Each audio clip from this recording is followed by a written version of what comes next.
मंगल भवन अमंगल हारी प्रभु सुदशरथ अक्षर बिहारी। रघुकुल रीत सदा चले आई प्राण जाए पर वचन न जाई। मंगल भवन अमंगल हारी प्रभु सुदशरथ अक्षर बिहारी। राम सिया राम जय जय राम। টাইটেল থাম্বনেল দেখে হয়তো একটু আশ্চর্যই হয়েছে যে রাম মন্দির নির্মাণ হয়ে গেল, এত বৃহৎ রাম মন্দির, এবং সেই রাম মন্দির তৈরি করতে নাকি একটা নয়া পয়সাও খরচ হয়নি। হয়তো আশ্চর্য হচ্ছেন এবং হয়তো ভাবছেন যে আমি ভুলভাল বলছি, কিন্তু না, আমি পুরো ভিডিওটি আপনাদের জন্য নিয়ে এসেছি এবং যখন পুরো কথাটা আপনারা শুনবেন তখন আপনারাও বলবেন যে হ্যাঁ সত্যি, যে রাম মন্দির নির্মাণ করতে একটা পয়সাও খরচ করতে হয়নি।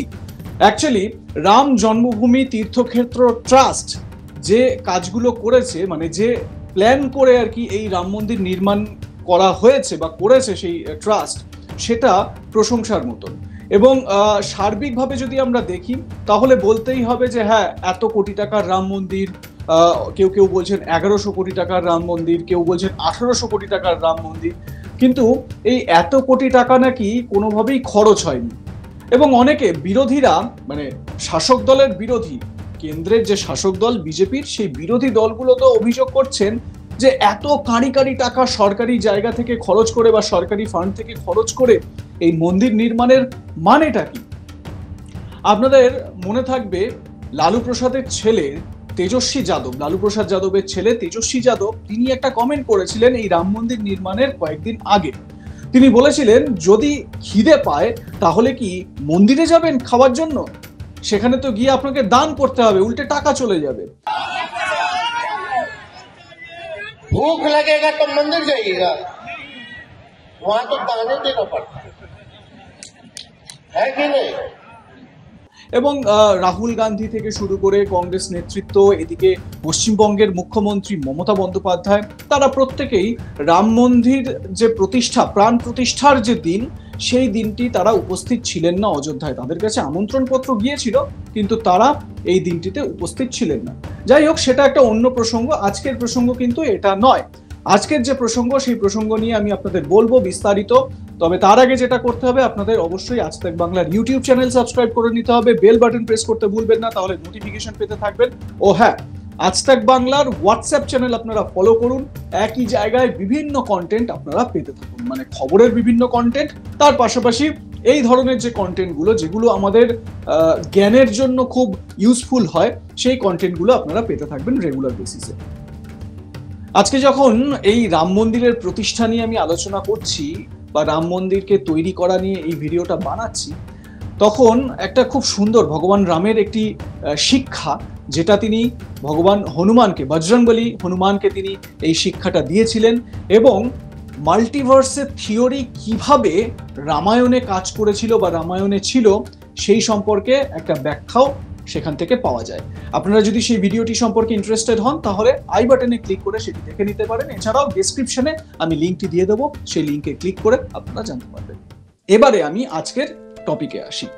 আমি যেটা বলছি যে রাম মন্দির নির্মাণ করতে একটা টাকাও খরচ হয়নি, কিভাবে সেই বিষয়টায় আসবো। তবে তার আগে বলে রাখি, এই যে রাম মন্দির বা রাম মন্দির নিয়ে বিবাদ, বিগত 500 বছরের একটা সমাধান হলো, একটা বিতর্কের, বলা যেতে পারে আমাদের দেশের ইতিহাসে সব থেকে বিবাদমান এবং বিতর্কিত একটি বিষয়ের অবসান হলো। 500 বছর ধরে এই বিবাদ চলছিল, কিন্তু জানেন মাত্র 40 দিনের হিয়ারিং এবং তারপর ভার্ডিক্ট, এই ভার্ডিক্ট পর্বে সবকিছুর নিষ্পত্তি হয়ে গেল। আপনারা জানেন যে 2019-এর 9 নভেম্বর সুপ্রিম কোর্টের 5 সদস্যের বিচারপতির বেঞ্চ এই রাম মন্দির ভার্ডিক্ট দেয়।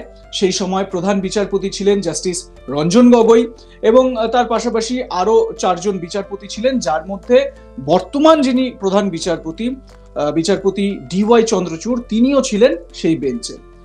সেই বেঞ্চ, সেই বিশেষ বেঞ্চ, এবং তারা বলেন যে 40 দিনের মধ্যে এই মামলার নিষ্পত্তি আমরা করব। তৎকালীন প্রধান বিচারপতির 5 সদস্যের বেঞ্চ তারা সব দিক খতিয়ে দেখেন এবং খতিয়ে দেখে তারা এই বিষয়ে উপনীত হন যে তারা আগামী 40 দিনের মধ্যে এই বিতর্কিত মামলার, এই বিবাদমান যে মামলা, বিতর্কিত মামলা, সেই মামলার নিষ্পত্তি তারা করে দেবে। এবং দেখুন, হয়েছেও তাই। রাম মন্দিরের আগে যত আইনি বিতর্ক বা আইনি যত রকমের সমস্যা ছিল, যা ছিল সব আগে, কিন্তু রাম মন্দিরের যে যখন ভার্ডিক্ট এলো, তারপর বাদী বিবাদী উভয় পক্ষই কিন্তু এটিকে মেনে নিয়েছে। এমনকি রাম মন্দিরের যে মামলা, সেই মামলায় যিনি মুসলিম পক্ষের অন্যতম পিটিশনার ছিলেন, তাকেও এই প্রাণ প্রতিষ্ঠার দিন আমন্ত্রণ জানানো হয়েছিল। তিনি বলছেন যে যা মামলা ছিল, যা ছিল সেটা ছিল আগে, সুপ্রিম কোর্ট দেশের শীর্ষ আদালত নির্দেশ দিয়েছে, সেই নির্দেশ আমরা মেনে চলব। তো এই হলো রাম মন্দিরের মোটামুটি একটা ভার্ডিক্টের একটা ইতিহাস। কিন্তু আমরা যদি দেখি তাহলে এই রাম মন্দিরের যে বিতর্ক, সেই বিতর্কের শুরুটা অনেক আগে, মানে মেজর 3টি পর্যায়ে এটিকে ভাগ করা যায়। 1528 থেকে 1947, 1947-এর পর থেকে মানে স্বাধীনতার পর থেকে 1992, এবং তারপর বর্তমান সময় মানে 2019, যেই সময় এই ভার্ডিক্টটি এলো এবং এই যে প্রাণ প্রতিষ্ঠা হলো 2024 সালে। 1528-এ মুঘল সম্রাট বাবর তিনি তার কমান্ডারকে নির্দেশ দিয়েছিলেন যে যে জায়গাটিকে সনাতন ধর্মাবলম্বীরা প্রভু রামের জন্মস্থল বলে বিবেচনা করেন অযোধ্যায়, সেই জায়গায় যে রাম মন্দিরটি ছিল, সেই মন্দিরটি ভেঙে মসজিদ নির্মাণের নির্দেশ দেন এবং সেই সময় মসজিদ তৈরি করা হয়, যে মসজিদের নাম দেওয়া হয় বাবরি মসজিদ, মানে এই বাবরের নামে। তারপর থেকে তো সেখানে নানান রকম ক্ল্যাশ চলতে থাকছিল, কমিউনাল বিভিন্ন ক্ল্যাশ চলতে থাকছিল। সনাতন ধর্মাবলম্বীরা ওই বাবরি মসজিদের পাশেই তারা একটি ছোট্ট মন্দির স্থাপন করেন এবং সেই মন্দির মানে অস্থায়ী একটা মন্দির স্থাপন করেছিলেন। সেখানে তারা রামলাল্লার পুজো শুরু করেন এবং সেখানে তারা তাদের ধর্মীয় বিচার অনুযায়ী, মানে সনাতন ধর্মের বিচার অনুযায়ী তারা পূজার্চনা করতে থাকেন। আর এই ঘটনাকে কেন্দ্র করে কিন্তু এই কমিউনাল ক্ল্যাশগুলো লেগেই থাকতো, যেটা স্বাভাবিক। একই জায়গায় একই পরিসরে যদি সমান তালে দুটি সম্প্রদায়ের বা দুটি ধর্মের মানুষের বিশ্বাস এবং তার পাল্টা বিশ্বাসের মধ্যে একটা তোড়জোড় শুরু হয় বা একটা লড়াই বলা যেতে পারে শুরু হয়, তাহলে তো এই ধরনের ক্ল্যাশ হওয়াটাই স্বাভাবিক। ইংরেজ শাসনকালে ইংরেজরাও এই ঘটনার বা এই সমস্যার নিষ্পত্তি করতে বিফল হন। তারা সার্বিকভাবে একটা চেষ্টা করেছিলেন ঠিকই। বাবরি মসজিদ, যে জায়গায় মসজিদটা তৈরি হয়েছিল, ওই জায়গাটুকু মুসলমান পক্ষকে দেওয়া হয়েছিল। তার বাইরের যে অংশটা সেখানে হিন্দু পক্ষকে দেওয়া হয়েছিল। রাম মন্দিরের যারা রামের পুজো করতেন সেখানে তাদেরকে তুলে দেওয়া হয়েছিল, কিন্তু তাতেও সমস্যার সমাধান হয়নি, বরঞ্চ এই সময়ের মধ্যে কিন্তু পরিস্থিতি আরো জটিল হতে থাকে। এবার স্বাধীনতা উত্তর পরিস্থিতিতে সেখানে রাম মন্দিরের এই ইস্যুকে কেন্দ্র করে পরিস্থিতি আরো ভায়োলেন্ট হতে থাকে। এবারে এর মধ্যেই আদালতের দ্বারস্থ হয় বিভিন্ন পক্ষ। হিন্দু পক্ষের তরফ থেকে এলাহাবাদ হাইকোর্টে যাওয়া হয়, সেখান থেকে সেখানে মুসলিম পক্ষ তারা তাদের দাবি রাখে, তারা তাদের বক্তব্য তুলে ধরে। তারপর আস্তে আস্তে এই কেস আরো এগোতে থাকে, কিন্তু এর কোনো সমাধান পাওয়া যাচ্ছিল না। এইবারে 9-এর যে দশক, সেই সময় কিন্তু ভয়ঙ্কর একটা পরিস্থিতি হয়। আপনারা জানেন যে বাবরি মসজিদের ওপর করসেবকদের যে একটা হামলা এবং সেইখানে কি পরিস্থিতি তৈরি হয়েছিল। আপনাদের মনে থাকবে লালকৃষ্ণ আডবাণীর সেই বহু চর্চিত সেই বক্তব্য, মন্দির वही बनेगा। अदालत का फैसला क्यों नहीं मानते? अदालत क्या इस बात का फैसला करेगी कि यहां पर राम का जन्म हुआ था कि नहीं हुआ था? आपसे तो इतनी आशा है, बीच में मत पड़ो, रास्ते में मत आओ, क्योंकि ये जो रथ है लोक रथ है, जनता का रथ है, जो सोमनाथ से चला है और जिसने मन में संकल्प किया हुआ है कि 30 अक्टूबर को वहां पर पहुंच करके कार सेवा करेंगे और मंदिर वहीं बनाएंगे, उसको कौन रोकेगा? তো সেই ধরনের সমস্ত বিভিন্ন বিষয় লালকৃষ্ণ আডবাণী বা বিজেপির তৎকালীন যারা নেতারা ছিলেন, দীনেশ কাটিহার, মুরলী মনোহর যোশী, তাদের রথযাত্রা এবং সব মিলিয়ে একটা হুলস্থুল পরিস্থিতি তৈরি হয় দেশের মধ্যে, চাঞ্চল্য ছড়িয়ে যায় সেই সময়। কিন্তু তারপরেও আরো অনেক কিছু হওয়া বাকি ছিল এবং যেটা বলা যেতে পারে একটা আশু নিষ্পত্তির দিকেই এগোচ্ছিল। তারপর 2019 সালের 9 নভেম্বর তৎকালীন প্রধান বিচারপতি রঞ্জন গগৈয়ের নেতৃত্বাধীন 5 সদস্যের বেঞ্চ রাম মন্দিরের পক্ষেই নির্দেশ দেয়। তো এটা মোটামুটি একটা সাম আপ আপনাদেরকে আমি জানালাম যে রাম মন্দিরের যে ইতিহাস, সেই ইতিহাস সম্পর্কিত বেশ কিছু কথা।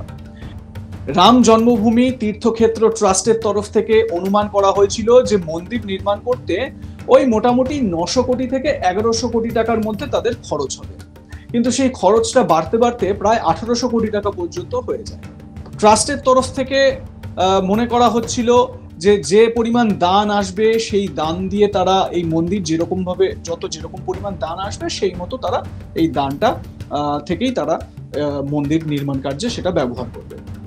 তারা এক্সপেক্ট করেছিলেন ওই 900 থেকে 1100-1200 কোটির মধ্যেই হয়তো দানটা আসবে। কিন্তু জানেন কি, রাম মন্দির নির্মাণের জন্য 3600 কোটি টাকার দান আসে সারা দেশ জুড়ে, এবং দেশের বাইরেও বিভিন্ন প্রান্ত থেকে রাম মন্দির নির্মাণের জন্য মোট 3600 কোটি টাকার দান আসে। এবার আপনারা বলবেন যে তাহলে তো সেই দানের টাকা থেকেই মন্দির নির্মাণ হয়েছে, তাহলে বিনা পয়সায় কি করে হলো? এবারে আসছি। বিনা পয়সায় এই কারণে হলো, এই ট্রাস্ট, রাম জন্মভূমি তীর্থক্ষেত্র ট্রাস্ট, তারা একটা বুদ্ধি করলেন। কি বুদ্ধি?